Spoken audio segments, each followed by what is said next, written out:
കോടതിയിൽ നിന്നുള്ള ഒരു പ്രധാനപ്പെട്ട വാർത്തയാണ് അടുത്തത്. മൂന്നാറിലെ വൻകിട കയ്യേറ്റങ്ങൾ തിരിച്ചുപിടിക്കുന്നതിലെ വീഴ്ച വന്നതിൽ സർക്കാരിനെതിരെ വീണ്ടും രൂക്ഷ വിമർശനം ഉന്നയിച്ചിരിക്കുകയാണ് ഹൈക്കോടതി. വ്യാജ പട്ടയ കേസിൽ സർക്കാർ എന്ത് നടപടിയെടുത്തുവെന്നാണ് ഹൈക്കോടതി ഇന്ന് ചോദിച്ചത്.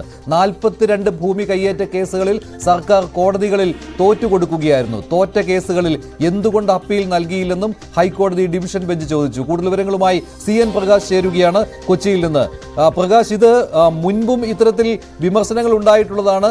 കയ്യേറ്റങ്ങൾ ഒഴിപ്പിച്ചതിന് ശേഷം അതേ കേസുകൾ തന്നെ സർക്കാർ തോറ്റുകൊടുക്കുന്ന രീതി ഇപ്പോൾ ഹൈക്കോടതി തന്നെ അതിൽ നേരിട്ട് ചോദ്യം ഉന്നയിച്ചിരിക്കുകയാണല്ലോ.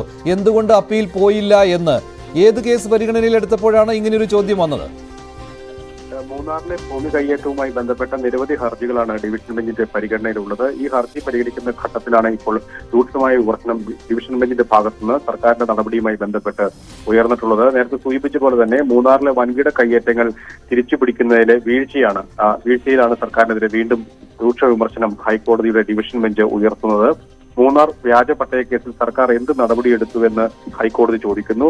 42 ഭൂമി കയ്യേറ്റ കേസുകളിൽ സർക്കാർ കോടതികളിൽ തോറ്റുകൊടുത്ത സാഹചര്യവും കൂടി വിമർശനത്തിൽ ഉയർന്നിട്ടുണ്ട്. തോറ്റ കേസുകൾ എന്തുകൊണ്ട് അപ്പീൽ നൽകുന്നില്ല എന്ന് ഡിവിഷൻ ബെഞ്ചിന്റെ ഭാഗത്ത് ചോദ്യം ഉയർന്നു. വ്യാജ പട്ടയ കേസുകളിൽ ഗൂഢാലോചന കുറ്റം മാത്രം ചുമത്തിയുന്നത് തൃപ്തികരമല്ല എന്ന വിമർശനവും കോടതിയുടെ ഭാഗത്തുനിന്ന് ഉണ്ടായിട്ടുണ്ട്.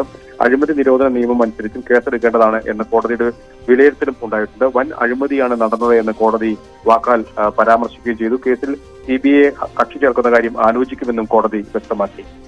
ഈ തോറ്റ കേസുകളിൽ എന്തുകൊണ്ട് അപ്പീൽ നൽകിയില്ല എന്ന് കോടതി തന്നെ തിരിച്ചു ചോദിക്കുന്നത് അതൊരു അസാധാരണമായ ഒരു നടപടിയായി പോയില്ലേ? സർക്കാരിന് ഇതിന് മറുപടി പറയാൻ ബുദ്ധിമുട്ടുള്ള ഒരു കാര്യമല്ലേ?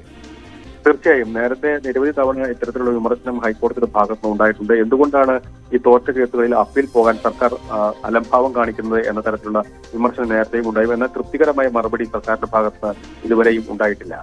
ശരി, അഡ്വക്കേറ്റ് CN